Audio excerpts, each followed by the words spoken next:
Before we get into the video, you guys, there are a few things that you should know. One, if you did not watch my previous episode, Great Scott, episode 1, then you will most likely not understand any part of this next episode. The second thing I want you to take notice is the national animal of Scotland, which is the unicorn. Yo, what's good? It's your boy Woodz. In this video, you guys, this is a continuation of our last episode of Great Scott.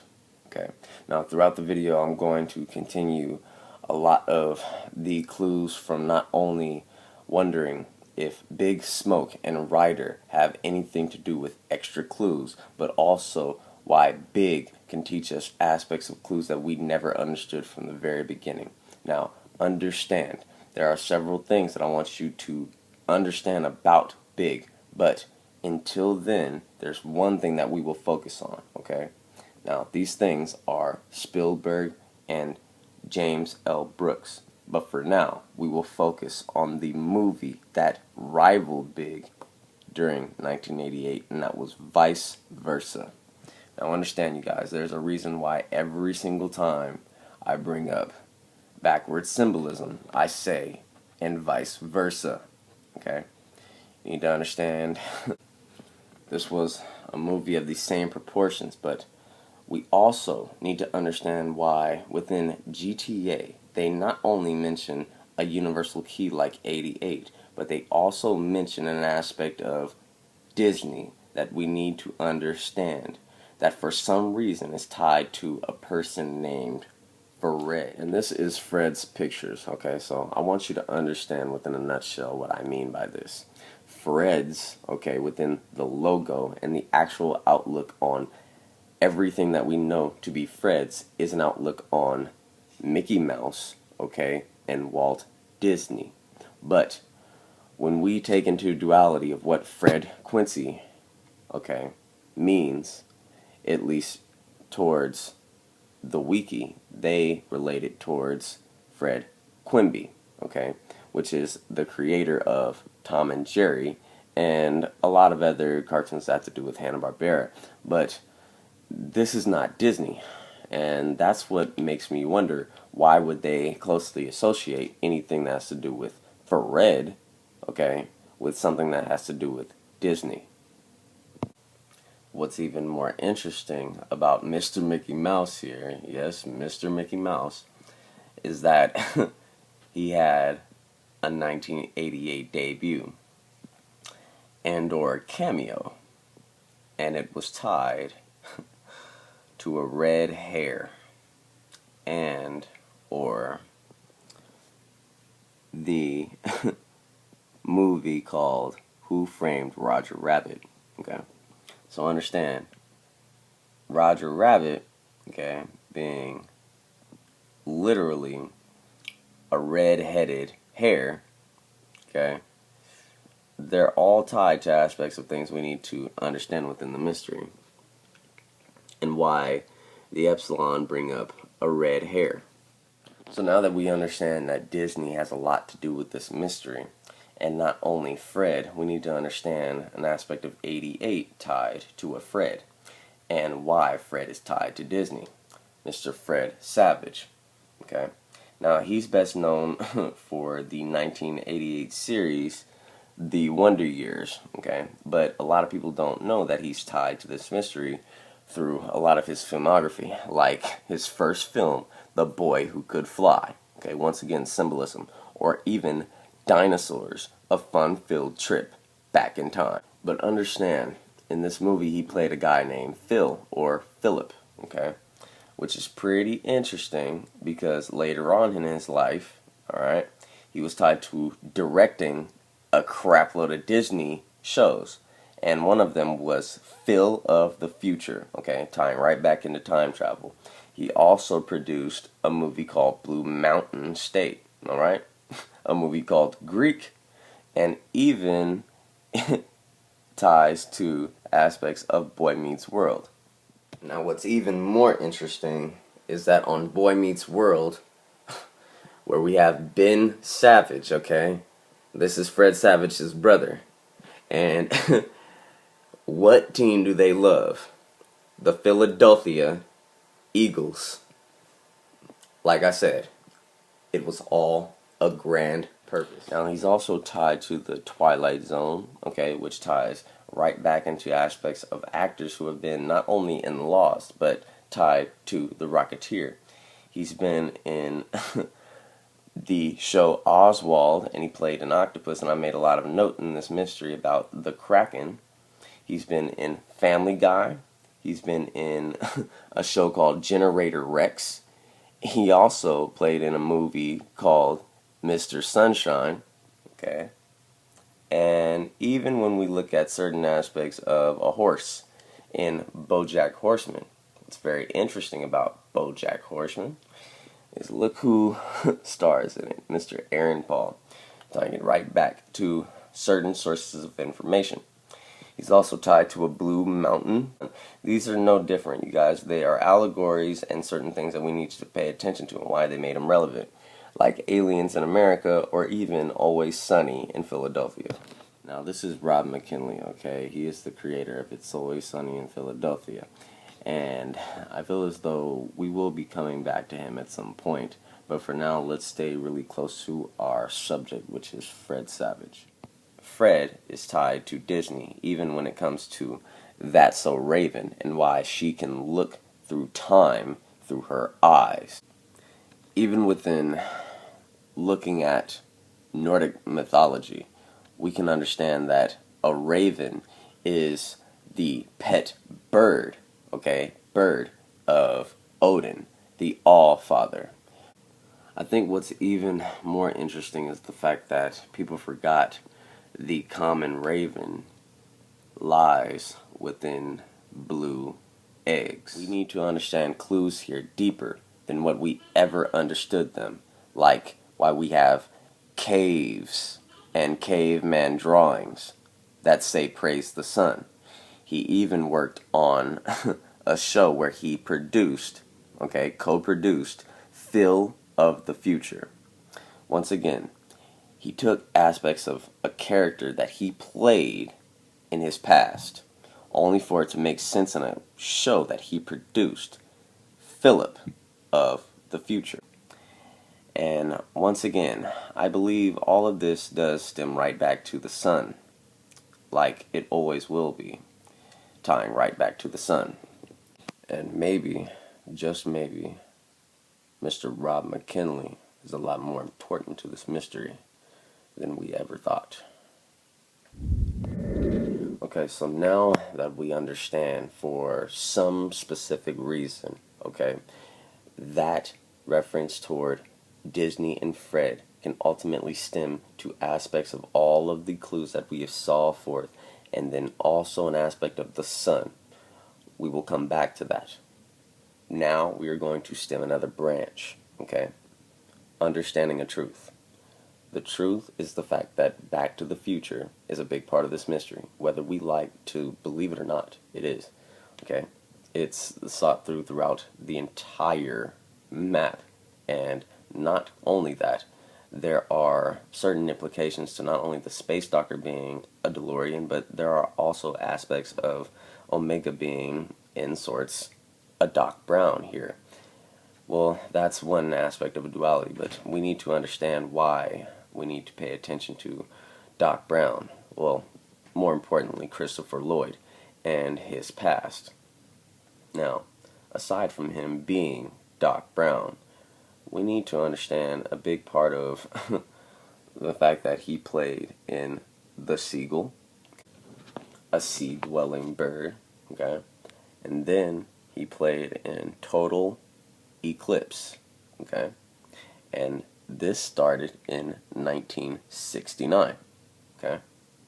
Now, that's when he was in A Midsummer Night's Dream, okay? So understand, once again, there are also implications of everything I've brought up in this mystery within his past. Now, that's only one aspect of Mr. Doc Brown that we need to get, and why it ties to his past and even the things that he is in nowadays.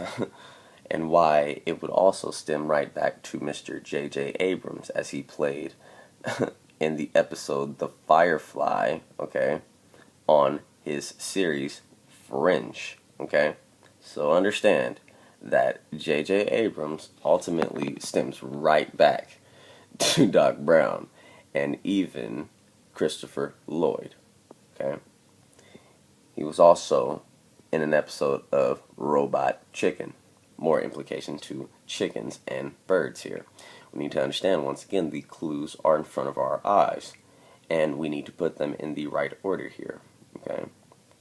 Now, when we need to understand certain aspects of 88, we need to even understand that there are even literal aspects of 88 in his life that are tied to this mystery besides the movie Back to the Future that he was in.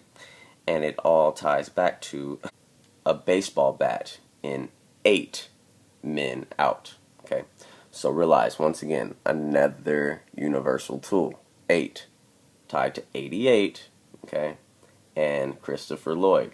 But we need to understand and branch out just a tad here and understand a certain aspect of what we need to understand in this mystery and why it's tied to Judgment Day and the end and a lot of other things. Like who starred in this movie? Mr. John Cusack. And what has Mr. John Cusack starred in? Or one of his most noted roles recently? 2012. Okay. What's interesting about 2012, okay, is not only, alright, was this an implication towards Judgment Day and or anyone's outlook on the end of the world as we know it, okay, but in that movie it ended, okay, ultimately it ended with boats, okay, carrying them into the new world, okay, within arcs. It was all allegories within thought processes on water, okay? And it all ties right back into water and the aspect of blue and why we needed to pay attention to it from the beginning. But there's also aspects of a raven, okay? And even a Martian. So understand, when we segregate, once again, aspects of his past, we get clues because this is how the fucking mystery was wired. But you have to do it in the right order, okay? Just noticing certain aspects like dogs and Franklin being tied to dogs is a clue, yes, but that's not necessarily the right clue that we're looking for, okay? We need to understand that that is a small branch. That is a branch nonetheless, and it needs to be appreciated, but we need to understand the branch that brings forth the vegetation and or flower, okay? We need to branch into bigger things, okay? And that is one of my biggest examples of why we need to care about evolution here, alright? Now, when we have made a lot of note in this mystery that come down to time machines, okay, but we have also made a lot of note within this mystery that tie right back to water. Now, once again, we're going to go just a tad deeper when it comes to understanding this movie, okay, and why it is starting to grow a stronger branch. Now, what's pretty interesting about who wrote the screenplay here, okay, that we can actually understand is Mr. Sean Anders. Now, when you segregate and most importantly rearrange Sean Anders, you get San Andreas. Now, aside from that, I want you to understand Mr. Sean Anders, okay?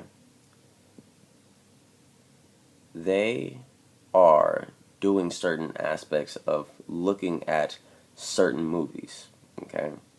And what they're doing is mapping certain aspects of what we're seeing in the game and what they're implying for absolutely no reason, and that we can take as coincidence, but they're there for clues for us to pay attention later. Once again, it's an effect of asking yourself, Is the glass half empty or half full? It is your choice at the end of the day. But it is what is going to progress you in this mystery, depending on how you look at certain things. Now, understanding Mr. Sean Anders here, he actually did more things than just Hot Tub Time Machine. He actually made a movie here, or he directed and co-wrote a movie called Horrible Bosses 2. Now, understand the relevance. In GTA 5, we work for the worst fucking boss in the fucking world. And his name is Devin Weston. And if it's not that, we're employed by Davey and a lot of other bullshit-ass people like Martin Madrazo. The point here is that Horrible Bosses is a clue, okay? But also, no different than understanding duality, okay? We need to understand that sequels give us clues too, okay? No different than understanding that GTA 2, alright, has a lot more relevance within this mystery than per se 1. Okay, so this is Horrible Bosses 2. If we are dealing with aspects of a trinity, we need to understand that 3 friends are something that we need to get used to seeing, okay? It's time and time again that are clues that are going to connect to what we're looking at. Now, within this story, okay, we are dealing with 3 friends who have taken upon themselves to be self-employed, okay? Now, their job, alright, that they have come up with is creating shower buddies, okay? And this can be implied within no different how they imply us to take showers in GTA Online, and how a shower is closely tied to water and also cleansing. The point here is that we need to understand clues as they lie. Out of the shower head. No water. No water pressure. Use the blue handle. No, there's no water pressure. You know, there's a pump on the back. I can pump it up manually. Go down, so we'll do it without. Okay. You got it? Then automatically mixes with the water. Then shortly thereafter that, conditioner. And then you shower in half the time that you shower. Effectively, yeah. The average American, I don't know if you guys know this, spends about 50 hours a week. Now, I want you to understand what's going on here. They turned this into a dick joke, okay? And they masqueraded it. But the point here is that we needed to understand aspects of the fucking mystery, and that's why they even threw dicks in our face. Metaphorically and literally. Now, in this next scene, you're going to see somebody that's very relevant, not only within this mystery, but within a big view of J.J. Abrams' Star Trek, and why they refer to Beam Me Up Scotty, and why it has to do with Charlie Day. There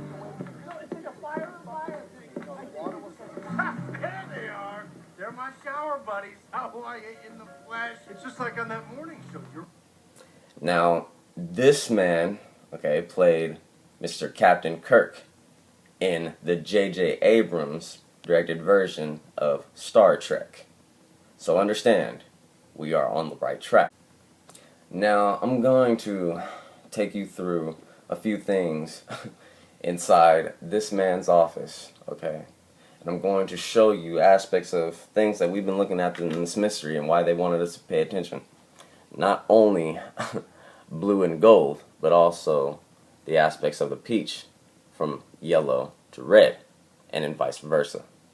So understand when things are relevant. Dreams do come true. Now, the first thing I want to point your attention to here is a fucking Tyrannosaurus Rex head. Okay? Now, that's not the only thing that's relevant within Rex here, and why we needed to pay attention to dinosaurs and the aspect of Rex. And it's no different than within GTA 5 and how they have Rex Diner, okay? Even within duality of looking at this purple dinosaur, there is Barney. But Barney could be wordplay for aspects of the Flintstones. And what is in Flintstones? Another purple dinosaur, Dino, okay? But within Flintstones, what else do we have? Another Fred, tying it right back to the aspects of dinosaurs and everything that I've brought up so far. He plays a person named Rex in this movie. And what's even more interesting is that dealing with GTA 5, we can actually gain some aspects of numerology clues, like the number 5. So understand, you guys, they know shit because they know each other. It's no joke. This is a huge mystery beyond your belief, and I'm trying to show you and guide you guys in the right path, because there's understandings here that we've missed from day one, that they were trying to guide us in the right way. It's no joke. We couldn't be Mr. happier. Hanson is my father. It's Rex. Please. But there's also a horseshoe, okay? These things are very relevant. I'm trying to tell you guys. Their symbolism teaching us on a greater aspect of learning. So now the next day, the 3 friends end up meeting with the main boss, Rex's dad. And where do they meet him? On a golf course. Seriously, you guys, these things that are tied to different stories that they are tying the clues to are for us to pay attention. Now I want you to pay attention to this part, okay? This next part that's coming up, because this is a big part of what I'm talking about when they wanted us to tie things together. It's no fucking joke. Seriously, clues are meant to connect, just like a maze. But there's certain aspect of a maze that we are not supposed to understand, and certain aspects of a maze that we are supposed to understand, and that's how we solve it. That's how we get through the other side. It's no different. Now, understand the premise here. These 3 friends get fucked over by Rex's dad, okay? He ends up taking a lot of their company's money and ends up basically running off with it, leaving them broke. Now, the next scene is going to explain a lot about my point here. Oh, easy. I didn't walk all up on you. I make new enemies every day. It's called business. Thank you, gentlemen, for stopping by. Have a lovely day. Rex, get the cake. Rich motherfucking over stupid fucking assholes! What happened to decency? Do you realize I'm gonna lose my house? Yeah. You know, Stacy's gonna divorce me, she's gonna marry some dude, I'm gonna have supervised business at a McDonald's. Fucking McDonald's! What were we thinking? Who bets on themselves? Why the fuck did we do that? What? You fucking do! You're the one who talked me into it! I was on the fence! I had the idea. You were Our almost on employees my are fucked. side. What about that? Okay. What about Lupe? Okay. Hey, you know what? This is just a problem. That means all we gotta do is come up with a solution, right? You know what we would do? We would put some ideas up on the board, right? That's what I'm Okay, saying. here Here we go, boys. No idea. Now I want you to pay attention to Mr. Charlie Day and his ideas. It's a bad idea. Let's go. Your idea's a bad idea. Who's gonna start us off? I got it. Kurt, let's kill these motherfuckers. No. Murder! Yes! Hey, you! You don't need to write that down. Hey. Kill him! Kill him! Shoot him! No. Kill him! Hey, enough. If we've learned one thing about ourselves, is that we're not murderers. Besides, how does killing them get us our money back? What do you mean? There's ways. You harvest their organs, sell them on the black market. Fucking Boom. serious. Come on. This is not helpful. Think seriously. Okay, fine. Pay attention. Other things people have done, there's plots, for there's, money. The plot of the movie Speed. Yes, The there's- plot of the movie Speed. Speed. Yes, there you go. Put a bomb in a bus. Great idea. So what we'll do is we'll rig a bus so that when it goes below 50 miles an hour, it blows up. What the fuck is that? You said no idea was a bad idea. I'm just I was coming up wrong. with That something. idea sucks. The movie sucks, and so do you. Hey, that is the movie that introduced us to Sandy Bullock. Fuck you! I love Sandra Bullock. Now, for those of you who are skeptical because of the fact that he mentioned the movie Speed and not Claude Speed himself, understand that ever since GTA 1, you guys, ever since the very first game, they have made this close reference within the movie being tied to the character, okay? Within the Sinrati gang, one mission also involves a trap, okay, in the form of a bomb on a bus that will blow up if it gets below 50 miles per hour, in a reference to the action film Speed. part of their history. And it's no different than within Horrible Bosses, how they were trying to be sneaky to actually kidnap Rex. Now, That's right. No, this is like it's a fresh start. Where everything's gonna be like. Call you guys later. Fuck! Fuck! Oh, fuck! What the fuck is that? What do? We fucking kidnap him when we're high on nitrous? We're high on nitrous. so now what we're looking at here is my boy Herbalist 40 and his video GTA 5 and the Ladies of the Night. And I suggest you guys go check it out. But the main point here is this woman, Sapphire, who I've looked at before. But this man pointed out something very interesting, and it is nitrous. I want you to hear what she says. You have any nitrous at home? I love nitrous. Sounds interesting. So understand, nitrous was supposed to be in our face, whether we wanted to know it or not. I assume you got him? Ooh, safe and so. Ain't that right, buddy? Hey, my bad, homie. I picked C. Ain't that a bitch? Ain't that a bitch? Now I ask you, why would they imply in the game a movie called Bitch in the Trunk if that wasn't a bitch? And better yet, why is it tied to Fared's pictures? No different than all of the clues that I've showed you before. Ain't that a bitch?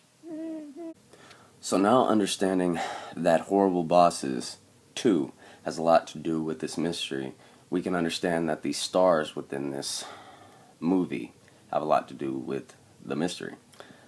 But let's understand a key word here that has not only come up with Daniel Day Kim, and not only within Day and Night from Kid Cudi, but also Charlie Day. Now, Charlie Day is pretty interesting too. Okay, he featured in a monster movie, Monsters University.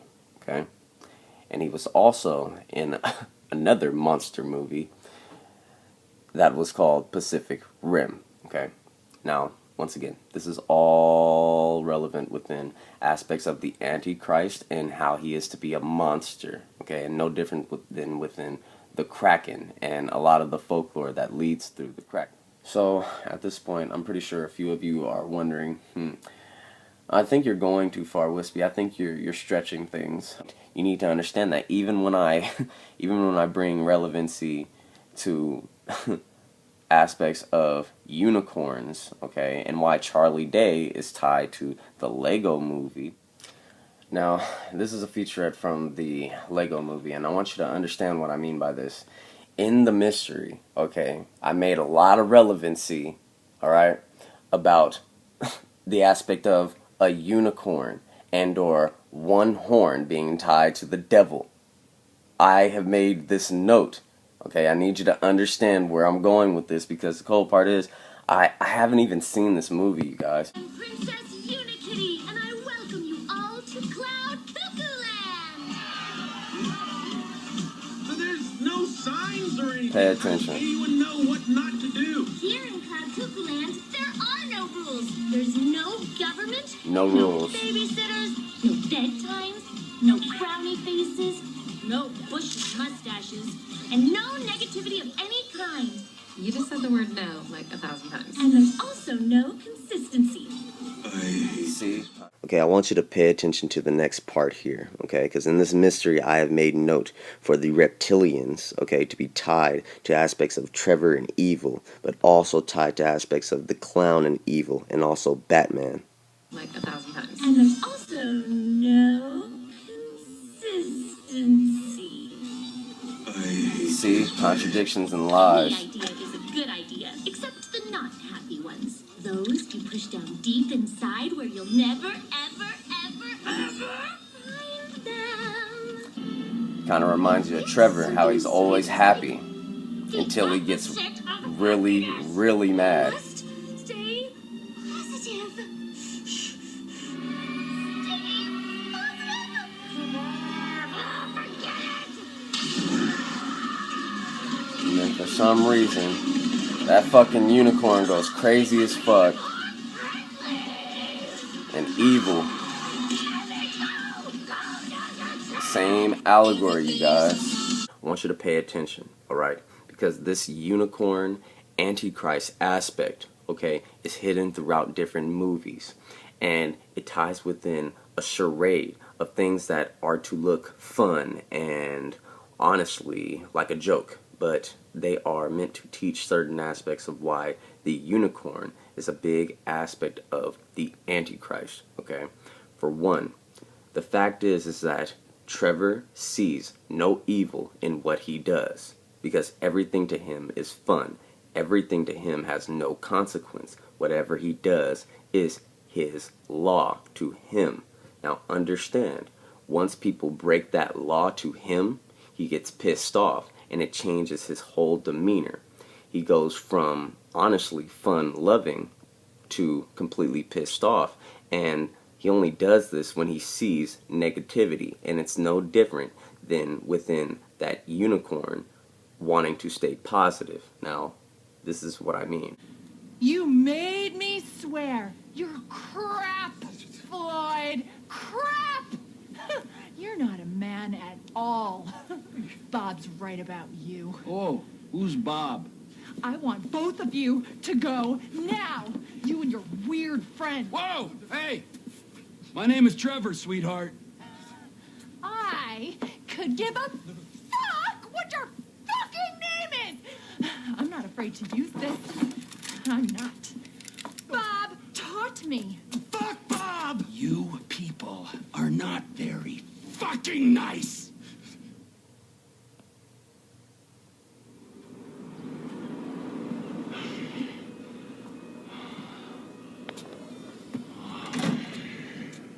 Oh, hey there, Trevor. Hey there, Wade. Now, I want you guys once again to pay attention to what I'm talking about. You people are not very fucking nice. Trevor just lost his fucking cool. You know why? Because he saw a lot of negativity and he was trying to stay positive.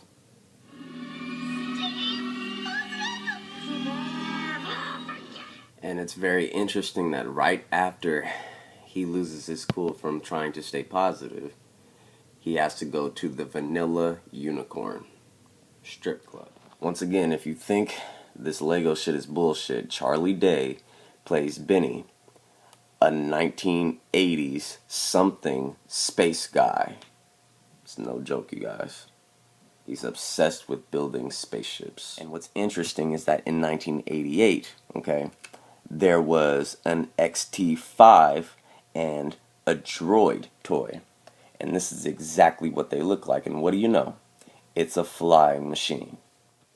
So once again, now that we understand, not only does the Lego movie have ideals of the same thing within GTA, okay, a unicorn tied to a person with rage who is actually very fun and loving, okay, until he gets pissed off and then he's ready to kill. Think about it. They're the same fucking stories. And I keep telling you guys, they're all triggered through this same allegories. We need to understand these people because they're all tied to these movies and they're all tied in a certain way, in a certain order. This is Jack Sheep servicing tri-manifold R108. This was one of the biggest clues that we had towards a Rocketeer or anything that had to do with segregating and rearranging. But the point here that I want to make is not just R108 being 108 minutes within the Rocketeer movie, but also the villain within the Cocketeer, okay, which is the duality of the Rocketeer, is based on Joker, a Batman villain. Even when it comes down to the runtime of Horrible Bosses 2, we have R108. Now, he featured, okay, in an episode of Law and Order, okay, once again, more evidence to the aspect of rules and order within this mystery and or laws, okay. we need to understand exactly why they're relevant here and why they connect to these specific actors, okay?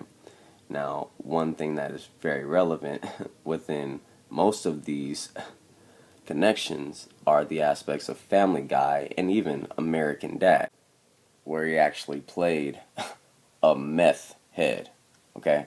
So understand, when we even segregate certain aspects of their fucking characters that they've played, it even relays clues, okay?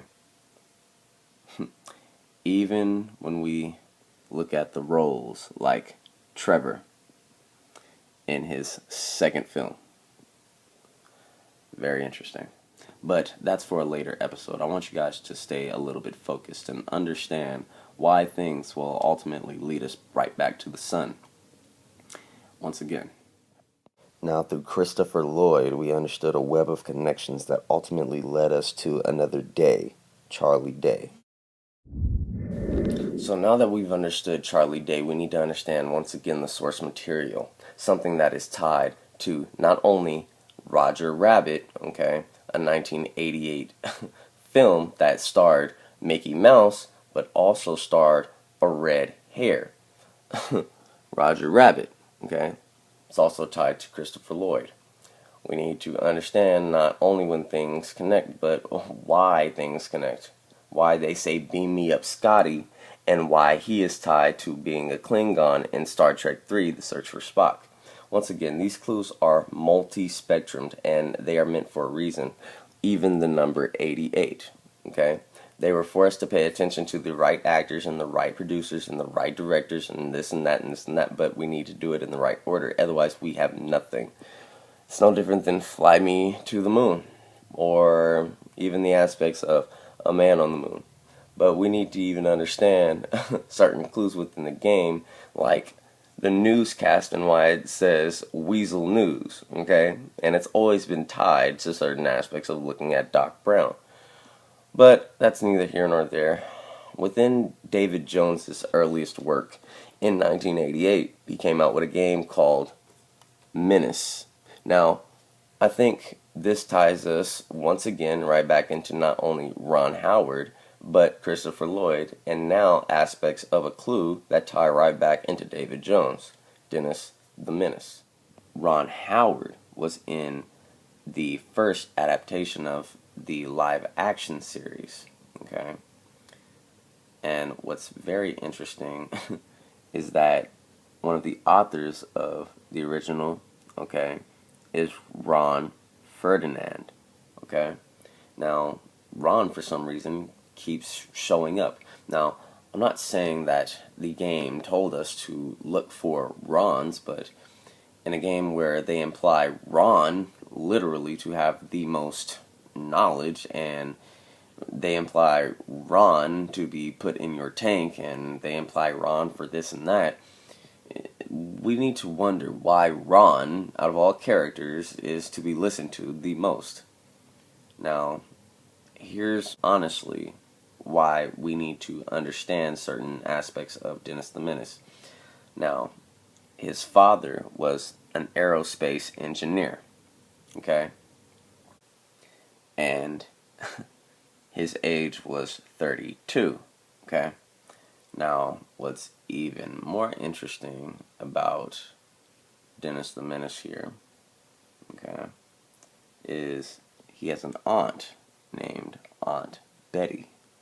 And this could be, once again, even more relevance to why Trevor drives that big red wagon-like truck. And now, before you discredit my connection between it being a fucking wagon, look up military Jeep wagon, because you will see Trevor's fucking vehicle. And he runs around with a little teddy bear that he fucked in the eye. Now, this could even go within duality of his connectivity to Red Dead Redemption and the stranger from Red Dead Redemption. Within Red Dead Redemption, John Marston was born in 1873 to a Scottish immigrant and prostitute. You know, I admire you, John. I hope my boy turns out just like you. For your sake, I hope he don't. He says you kill so easily. You kill people so easily. Yet you... The reason he's saying these things is because, once again, he admires that about him. Why would this man admire something so evil and then go to say that he wants his son to grow up just like him? And why Dennis the Menace always used to watch TV westerns and wear his cowboy costume. I gotta fuck someone. You want me to fuck you instead? Is that the problem here? Take off your pants, cowboy. Cowboy. Cowboy. All right, let's fuck. Now, as you can see, once again, excuse my broken phone, but as you can see, perpetual motion, okay, was basically discovered by Leonardo da Vinci, all right? And the man was obsessed not only with wheels, okay, and time, but he was obsessed with, like, flying machines. Now, even when it comes to aspects of his book compilations, okay, one of the triggers within the GTA mystery here, okay, is 1969. And when we go to that year, we understand something that has to do with not only Leonardo da Vinci, but a big part of science and a big part of theory that has to do with time travel, and that is perpetual motion. Okay. There are aspects of this mystery that we need to understand. Why they connect these two actors, and why they even connect actors that are tied to the apocalypse. Now, this is the Dennis the Menace TV series that I brought up in my last episode that was tied to Mr. Ron Howard, okay? And why I brought up the clue in the first place, what connected what we're looking for, okay? Now, I want you to understand, he's not the only thing that brought me here. It was a filmography, okay, from a person who played Kevin, and he was unaccredited for this role. And it was Mr. Kurt Russell, okay? So, understanding that even Mr. Kurt Russell has something to do with this mystery, be it when it comes down to 1969, okay? When it comes down to the guns and the heather, it was actually first broadcast ever on Walt Disney's Wonderful World of Color. Once again, tying aspects of things that we know are tied to the mystery, okay? Now, even when we look at, once again, the universal trigger, we can understand something that is tied to the game, like sunrises, but also the aspect of tequila. So, after playing in that movie, he actually played in Stargate, which is pretty interesting, because it's based on portals taking you from one point in time and space to the other. Once again, universal clues that tie one another together, and we need to understand them in certain ways, like why a one-eyed man is tied to the apocalypse, or even an escape to LA. It deals with aspects of LA being basically in constant chaos, and it really comes down to the control of the sword of Damocles, okay? And once again, a sword, okay, tied to religion, okay, is tied to aspects of allegories within a story that's tied to the apocalypse, and it's no different than what GTA is doing in a certain order. And if we don't then we're going to be kind of just sitting somewhere with a bunch of information, which is, no different than sitting somewhere with a bunch of puzzle pieces, but never taking the time to actually see where they go. And this is no different. We are just seeing aspects of what ties things together. But understanding this man for what he is not, okay, the full battle. We need to go deeper. Like understanding the aspects of blue, okay, on one aspect. And what's very interesting here about this movie, Dark Blue, okay, because we need to once again understand that even Ron, okay, is starting to be a constant relevancy within our pattern. And putting Ron in our tank is pretty interesting when it comes down to understanding that Ron has something to do with wordplay. Now, let's understand a Scott and even an aspect of speed. Mr. Scott Speedman. He's very interesting to me. Now, he's most noted to play Michael Corvin. He was on the Underworld films. He played the hybrid between a werewolf and a vampire, But that's neither here nor there. I want you to understand exactly why he's relevant here. And not only is he tied to Dark Blue, okay, but he's tied to aspects of the mystery, once again, that have been tying all of these things, like the segregation, okay, of words, like evolution. Okay, we need to understand that. Even understanding the wordplay, you guys, we will always understand the clues, even the 24th day. Okay? These things are all conjoined to show us that we are on the right path. Now, what's very interesting is that he was in a movie, okay, and this movie was called Strangers, and it was made the same year that GTA 5 once again started production. Now, The Strangers is very interesting because it deals with the aspect of fear and intimidation, but that's not the point. The point is these guys wore masks, okay, to actually do what they did when they tortured and killed these two people. Now, the point here, okay, is to understand who starred in this movie. And it's very interesting that it, for some reason, ties us to a person who is tied to the sun, Mr. Glenn Howerton.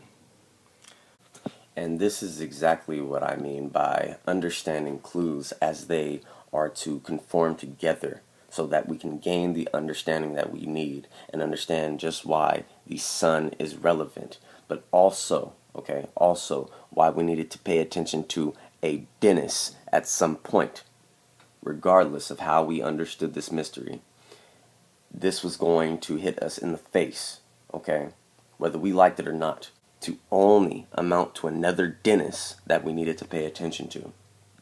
Understand, when these things are to smack us in the face for reasons, we started from aspects of looking at Fred's and Disney, okay, and understanding deeper aspects of why Christopher Lloyd, the person who played Doc Brown, are tied to these two people, okay, through aspects of looking at the clues within GTA. We understood that all three of these characters are tied, okay? And what's very interesting is that they're tied to a show. And I need you guys to understand what I mean about Always Sunny in Philadelphia.